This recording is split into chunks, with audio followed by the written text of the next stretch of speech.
প্রভু যীশু খ্রিস্টের মধুর এবং মিষ্টি নামে সকলকে জয় যীশু। আজকের সুন্দর সকালের যে আহার আমরা দেখতে পাচ্ছি, গীত সঙ্গীত তার 6 থেকে 10 পদ, সেখানে আমরা এই প্রকার দেখতে পারি।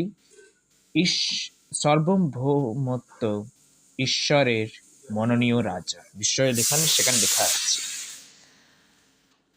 আমি আমার রাজাকে স্থাপন করিয়াছি আমার পবিত্র সিয়ন পর্বতে, আমি সেই বিধির বৃত্তান্ত প্রচার করিব। সদাপ্রভু আমাকে কহিলেন, তুমি আমার পুত্র, অদ্য আমি তোমাকে জন্ম দিয়াছি। আমার নিকটে যাচ্ছা করো, আমি জাতিগণকে তোমার দয়াংশ করিব। পৃথিবীর প্রান্ত সকল তোমার অধিকার আনিয়া দিব। তুমি লৌহদণ্ড দ্বারা তাহাদিগকে ভাঙিবে, কুম্ভকারের পাত্রে ন্যায় খণ্ড বিখণ্ড করিবে।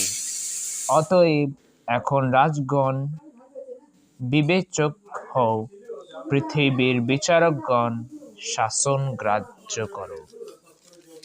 ঈশ্বর তার নিজের পবিত্র বাক্যে দ্বারা সকলকে আশীর্বাদ করুক, প্রভুর নাম গৌরবিত হোক, আমেন। যখন আমরা এই পদটি পড়ি, সেখানে আমরা বুঝতে পারি যে কিভাবে সার্বভৌমত্ব ঈশ্বরের মনোনীয় রাজার পরিচয় এখানে লেখা আছে। যখন আমরা 6 পদটি পড়ি, তখন আমরা বুঝতে পারি যে ঈশ্বরের সম্পূর্ণ অধিকার, পৃথিবীর মধ্যে ঈশ্বরের সম্পূর্ণ অধিকার আছে।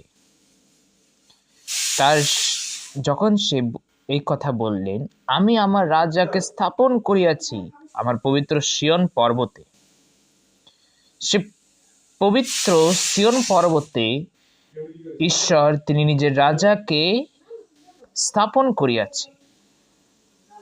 আর সেই রাজাকে যখন সেই রাজার আমরা পরিচয় পড়ি, সেখানে লেখা আছে, আমি সেই বিধির বৃত্তান্ত প্রচার করিব। সদাপ্রভু আমাকে কহিলেন, তুমি আমার পুত্র, অদ্য আমি তোমাকে জন্ম দিয়াছি।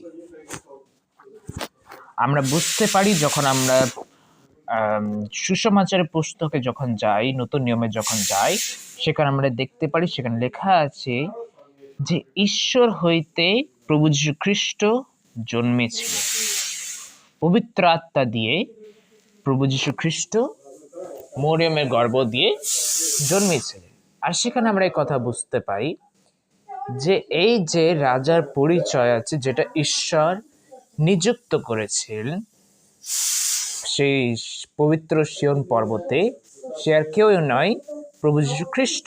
আর সেই রাজার হাতে এত সামর্থ্য আছে। যখন আমরা 8 আর 9 পদে পড়ি, সেখানে লেখা আছে, পৃথিবীর প্রান্ত সকল তোমার অধিকার আনিয়ে দিব। পৃথিবীর সমস্ত জায়গায় তার অধিকার রইবে এবং সে বিচারও করবে, ন্যায়ও করবে। সে এমন একটা রাজা। আর সেই রাজাকে আমরা যদি কোরআনে দেখি, সেখানে একটা নবীকে দেখতে পারি, যে নবী পৃথিবীর শেষ পরে সে পৃথিবীর ন্যায় করবে। আর সে নবী আর কেউ না, প্রভু যীশু খ্রিস্ট। সেই রাজা আর কেউ না, প্রভু যীশু খ্রিস্ট। আমরা সেই রাজাকে দেখতে পারি।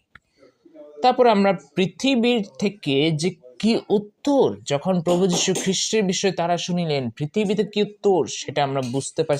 লেখা আছে 10 পদে, লেখা আছে কি, অতএব এখন রাজগণ বিবেচক হও, পৃথিবীর বিচারকগণ শাসন গ্রাহ্য করো। পৃথিবীদের সমস্ত বিচারকগণ, সমস্ত রাজাদেরকে এই কথাটা বলছে। যত সরকার আছে, সমস্ত দেশের এবং রাজ্যের সরকাররা তাদেরকে বলছে কি, যে পৃথিবীর বিচারকগণ শাসন গ্রাহ্য করো।